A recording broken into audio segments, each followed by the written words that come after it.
চাকরি বাতিল ইস্যুতে রাজ্যের মুখ্যমন্ত্রী মমতা বন্দ্যোপাধ্যায়ের পদত্যাগ দাবি করে শনিবার কালিয়াগঞ্জে বিক্ষোভ প্রদর্শন করল এবিভিপি। এদিন বিকেলে কালিয়াগঞ্জের সুকান্ত মোড়ে রায়গঞ্জ বুনিয়াদপুর রাজ্য সড়কে বিক্ষোভ এবং প্রতীকী পথ অবরোধ কর্মসূচি পালন করা হয়। এবিভিপির প্রদেশ এবং সম্পাদক দীপ দত্তের অভিযোগ, যেভাবে সীমাহীনভাবে এই রাজ্যে চাকরি চুরি হয়েছে তা প্রাতিষ্ঠানিক দুর্নীতি। হাইকোর্টের পর সুপ্রিম কোর্টের নির্দেশে প্রায় 26,000 চাকরি বাতিলের নির্দেশ সে কথাই প্রমাণ করে।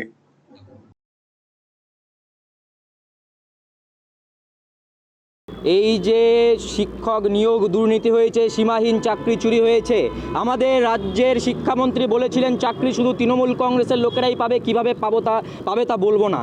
সেই অনুযায়ী হয়েছে, সেই অনুযায়ী টাকা দিয়ে চাকরি হয়েছে, তৃণমূল কংগ্রেসের ক্যাডাররা চাকরি পেয়েছে, অযোগ্যরা চাকরি পেয়েছে এবং প্রথমে হাইকোর্ট তারপরে সুপ্রিম কোর্ট অযোগ্যদের চাকরি বাতিল করতে গিয়ে পুরো প্যানেল বাতিল করেছে এবং কোর্ট মমতা বন্দ্যোপাধ্যায়ের ক্যাবিনেটকে বলেছিল চাল থেকে কাকড় আলাদা করতে, যোগ্য থেকে অযোগ্যদের আলাদা করতে, কিন্তু মমতা বন্দ্যোপাধ্যায় এবং তার নেতৃত্বে তার ক্যাবিনেট অযোগ্যদের বাঁচাতে গিয়ে যোগ্যদেরও বলিদান দিল, চাল থেকে কাকড় আলাদা করেনি। তারা ইচ্ছাকৃতভাবে ওএমআর পুড়িয়েছে, তথ্য প্রমাণ লোপাট করেছে এবং সেটি তো এই তৃণমূল কংগ্রেসের মুখপাত্র কুণাল ঘোষ নিজেই বলেছেন ক্যাবিনেট জড়িত আছে এর সাথে।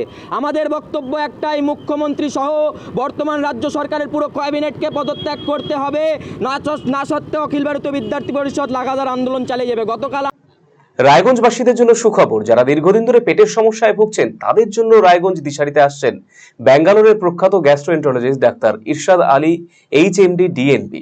এখন থেকে প্রতি মাসে নির্দিষ্ট দিনে ডাক্তারবাবুকে দেখাতে আজই যোগাযোগ করুন দিশারি হেলথ কেয়ার, উকিলপাড়া, রায়গঞ্জ শাখায়।